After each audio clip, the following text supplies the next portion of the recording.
Welcome back, massage nerds. I will be doing the biceps video again by request. So I'm going to be talking about some anatomy, pathologies, and techniques. So let's start with the anatomy. So you've got the short head and the long head. That's the name biceps. That means it's got two origins.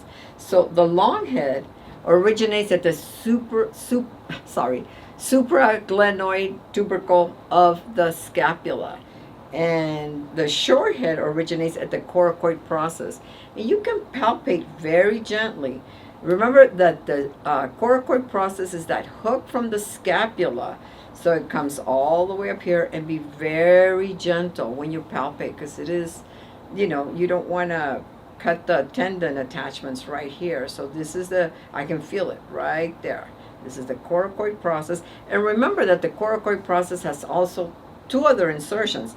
The pec minor inserts there, and it's also the origin of the short head of the bicep and the coracoid brachialis.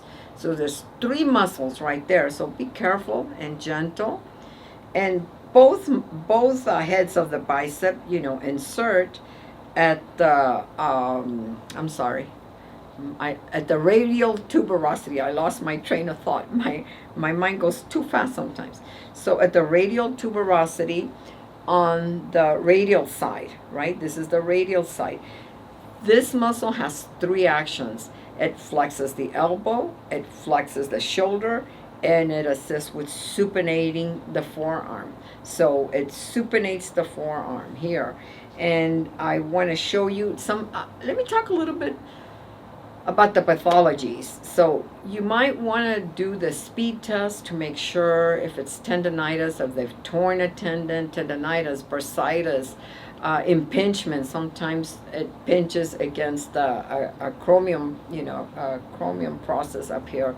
So there's several things that can go wrong. You might want to do the speed test and the hook test. The hook test will test the tendon attachment at the distal, and the speed test will test the proximal attachment of the biceps. And that's to test if it's torn, or if it's got a strain. So I'll include the links below. I don't want to get too much into that. Some of the pathologies, like I said, are bursitis, impingement at the AC joint, tendonitis.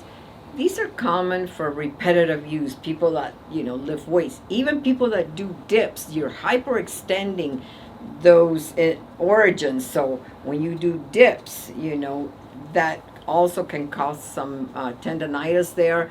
People that throw a ball, baseball, anything overhead, basketball, tennis players, swimmers, people that sleep with their arm up like this can also have pain right here.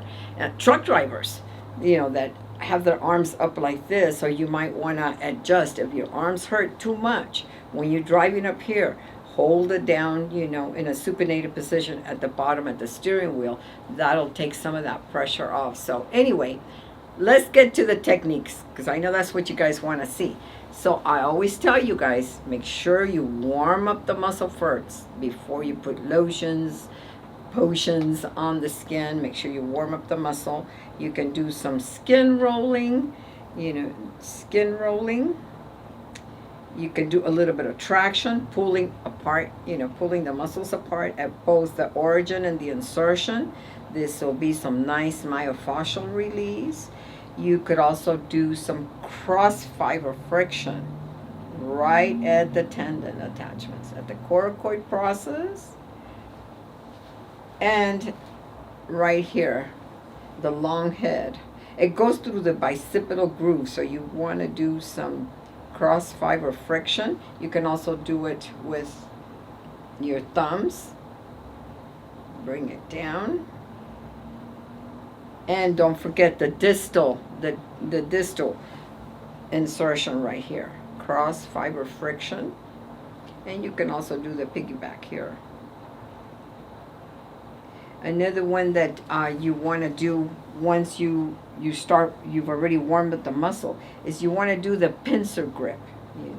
You want to do you want to put the arm also in flexion. This shortens the muscle. I'm going to show you a technique of PNF, where you pin, but let me get to that in a minute. But you want to go ahead and shorten the muscle a little bit and just grasp the muscle. You can even do it like this.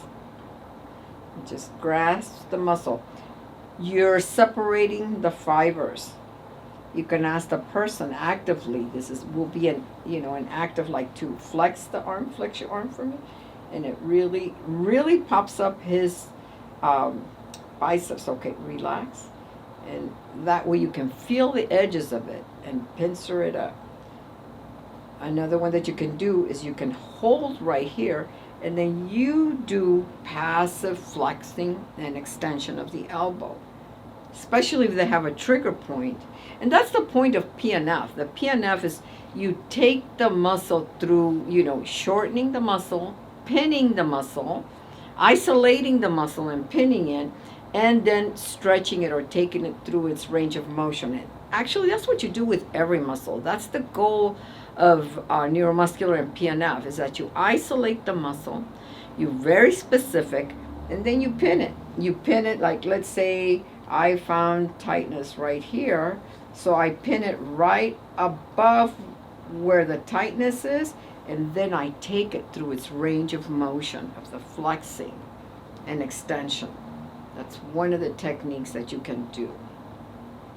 Okay, let's do another one. Let's do stripping. You want to do stripping with a palm up.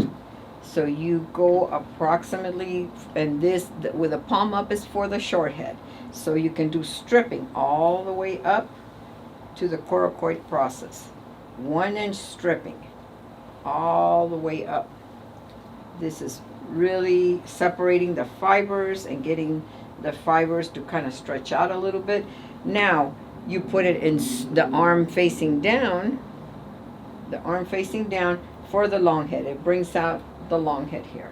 So with the hand facing down, you strip 1 inch strips all the way up. You're really separating the fibers. You can also treat the brachialis is the workhorse of flexion. It's underneath the biceps. So it's underneath here, and you might want to put your fingers together like this, or your thumbs. I try to save my thumbs, so you can just pinch it up. I'm pushing my fingers towards each other. And so that way I'm working the brachialis.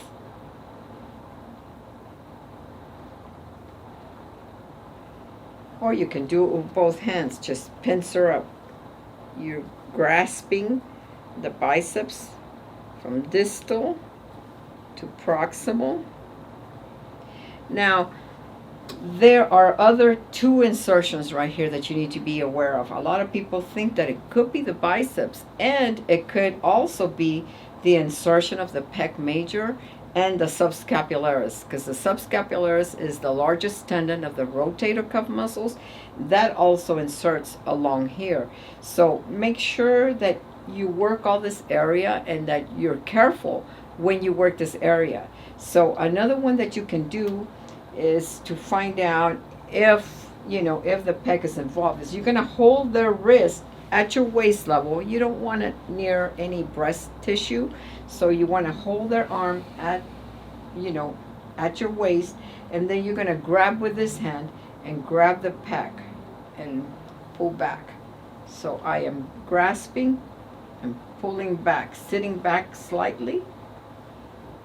This really lets me move that pec and get underneath that pec minor, which the pec minor, remember, inserts here, originates on ribs 3, 4, 5, and inserts at the coracoid process. So all I'm doing is sitting back and pulling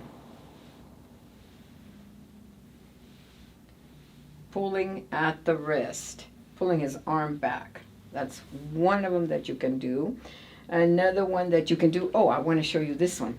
So with your right hand, you hold the arm, and with this one, you support the back of the arm at the triceps, and you're going to move the humerus in there, that glenohumeral joint. Really, you loosen up all that tissue, especially for people that might have frozen shoulder. So you really going in there and just using the humerus itself to go around that glenohumeral joint. So you can go, laterally and medially, both ways. You tuck it in at your waist, you support with the right hand, and you go medially and laterally.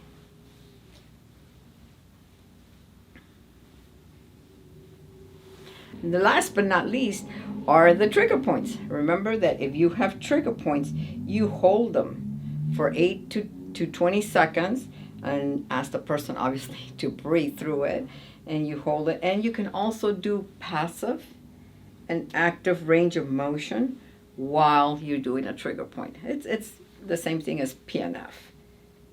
So don't forget to treat the origins, the insertion.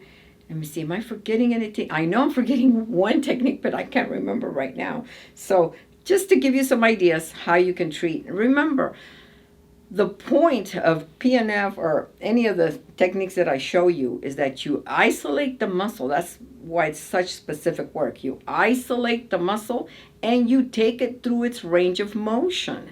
The range of motion of that muscle, that's the reason why it's so important for you to know the actions of the muscles. So you can take them through the range of motion. You shorten it, you pin it, and then you stretch it. So I hope this helps you. Until the next time, create a great day.